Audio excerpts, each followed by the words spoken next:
जब लोग आपको कॉपी करने लगे तो समझ जाइए कि आप सफल हो चुके हैं। ठीक उसी तरह जिस तरह पानी बोतल कंपनी बिस्लरी सफल हो चुकी है। आप अगर बिस्लरी की बोतल खरीदने जा रहे हैं तो आपको अपनी आंखें खुली रखनी पड़ती हैं, क्योंकि आपके हाथ में पड़ने वाली बोतल बिस्लरी की जगह बेल्सरी, बिस्लरी, ब्रिस्ले या बिस्लार भी हो सकती है। यही वजह है कि बिस्लरी ने अपनी टैगलाइन कुछ इस तरह रखी है, हर पानी की बोतल बिस्लरी ना होवे।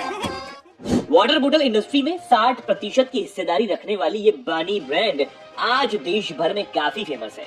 लोग दुकान पर जाकर ये नहीं कहते कि पानी की बोतल देना, लोग बिस्लरी ही मांगते हैं। इतने चर्चित और लोकप्रिय ब्रांड की कहानी भी उतनी दिलचस्प है। तो चलिए जानते हैं भारत जैसे देश में पानी खरीद कर पीने की शुरुआत आखिर हुई कैसे। मुंबई के ठाणे से शुरू हुई बिस्लरी वाटर प्लांट भले ही देसी हो, लेकिन बिस्लरी नाम और कंपनी पूरी तरह विदेशी थी। और तो और ये कंपनी पानी बेचती भी नहीं थी, बल्कि मलेरिया की दवा बेचती थी। इस दवा को बेचने वाले शख्स का नाम था फेलिस बिस्लरी। फेलिस बिस्लरी के एक फैमिली डॉक्टर हुआ करते थे जिनका नाम था डॉक्टर रोजेस। रोजेस पेशे से तो डॉक्टर थे, लेकिन दिमाग उनका पूरा बिजनेसमैन वाला था। कुछ अलग करने की सनक उसमें शुरू हुई थी। ये साल 1921 था जब बिस्लरी के मालिक फेलिस बिस्लरी इस दुनिया को अलविदा कह गए और छोड़ गए तो सिर्फ बिस्लरी का नाम। इसके बाद बिस्लरी की कमान डॉक्टर रोजेस के हाथों में थी। रोजेस की एक दोस्त हुए जो पेशे से एक वकील थे। उनका एक बेटा था खुशरू संतुक। खुशरू अपने पिता की तरह ही वकालत करना चाहते थे, इसलिए उन्होंने गवर्नमेंट लॉ कॉलेज से लॉ की पढ़ाई पूरी की। लेकिन उन्हें क्या पता था कि उनके पिता के दोस्त का एक आइडिया उनकी जिंदगी बदल देगा। और भारत अभी अभी आजाद हुआ ही था कि देश में नए बिजनेसमैन की डिमांड बढ़ने लगी। रोजेस के बिजनेस माइंड ने इस बीच एक बिजनेस आइडिया खोज निकाला था। उन्होंने ये सोचा कि पानी का बिजनेस आने वाले दिनों में काफी सफल हो सकता है। हालांकि औरों के लिए सोच ठीक वैसी ही थी जैसे आज के समय में कोई ये कहे कि उसे ताजी हवा को पैकेट में बंद करके बेचना है। इसके बावजूद रोजेस ने इस बिजनेस में वो देखा जो किसी को नहीं दिख रहा था।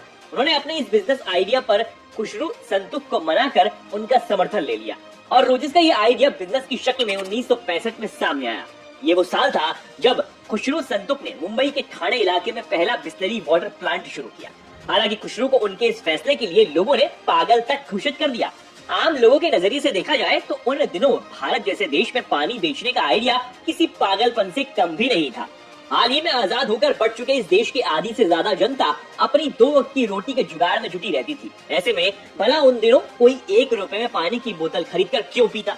आज बिस्लरी की वाटर बोतल 20 रुपए में आराम से बिकती है, लेकिन तब इसका 1 रुपए का होना भी बहुत ज्यादा था। दरअसल उन दिनों मुंबई में पीने के पानी की क्वालिटी बहुत ही ज्यादा खराब थी। गरीब और आम आदमी तो किसी तरह इस पानी को पचा लेता था, लेकिन अमीरों के लिए ऐसा पानी पचा पाना बेहद मुश्किल हो गया था। ऐसे में संपन्न लोगों के लिए ये पानी किसी अमृत से कम नहीं था। यही वजह थी कि बिस्लरी के मालिक doctor roses Bisleri water business की सफलता को लेकर पूरी तरह निश्चिंत थे। बिस्लरी वाटर और बिस्लरी सोडा के साथ बिस्लरी कंपनी ने इंडियन मार्केट में कदम रखा। शुरुआती दिनों में बिस्लरी के ये दोनों प्रोडक्ट केवल अमीरों की पहुंच तक ही सीमित थे, जो कि 5 स्टार होटल और महंगे रेस्टोरेंट में ही मिलते थे। कंपनी भी ये बात जानती थी कि अपने प्रोडक्ट को सीमित दायरे में रखकर वो सक्सेस हासिल नहीं कर सकती, इसलिए कंपनी ने धीरे धीरे इसमें अपने प्रोडक्ट को आम लोगों तक पहुंचाना शुरू किया। आम लोगों की पहुंच तक आने के बाद भी ज्यादातर लोग इस कंपनी का सोडा खरीदना ही पसंद किया करते थे। यही वजह रही कि खुशरू संतुक को पानी का बिजनेस कुछ खास नहीं जमा। अब वो इस ब्रांड को बेचने का मन बनाने लगे। खुशरू संतुक द्वारा बिस्लरी कंपनी बेचे जाने की खबर इंडियन बिजनेस वर्ल्ड में जंगल की आग की तरह फैल गई और इसी तरह ये खबर पहुंची पार्ले कंपनी के कर्ताधर्ता चौहान ब्रदर्स के पास। बस फिर क्या था, बिस्लरी वाटर प्लांट की शुरुआत के केवल 4 साल बाद यानी 1969 में बिस्लरी को रमेश चौहान ने 4 लाख रुपए में खरीद लिया।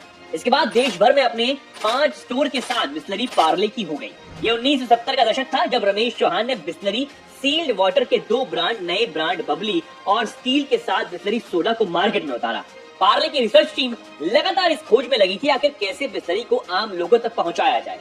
कोई भी प्रोडक्ट लोगों की पसंद से सफल नहीं होता, बल्कि इसे सफलता मिलती है लोगों की जरूरत से। पार्ले की रिसर्च टीम ने भी लोगों की ऐसी ही एक जरूरत खोज निकाला। उन्होंने देखा कि देश भर के रेलवे स्टेशन, बस स्टेशन और सड़क किनारे ढाबे जैसे और कई पब्लिक प्लेसेस पर पीने के पानी की क्वालिटी अच्छी नहीं होती।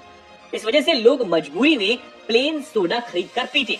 इस बात को ध्यान में रखते हुए पार्ले ने लोगों तक साफ पानी पहुंचाने के लिए अपने डिस्ट्रीब्यूटर्स की संख्या बढ़ा दी। प्रोडक्ट की बिक्री बढ़ाने के लिए पार्ले ने ब्रांड प्रमोशन का सहारा लिया, पैकिंग में कई तरह के बदलाव किए इतना कुछ करने के बाद बिस्लरी वाटर मार्केट में अपनी रफ्तार पकड़ने लगा। इस आइडिया को कभी पागलपन कहा गया था। आज उस आइडिया से बिस्लरी ने भारत की सील्ड वाटर बोतल इंडस्ट्री पर 60% हिस्सेदारी पाली है।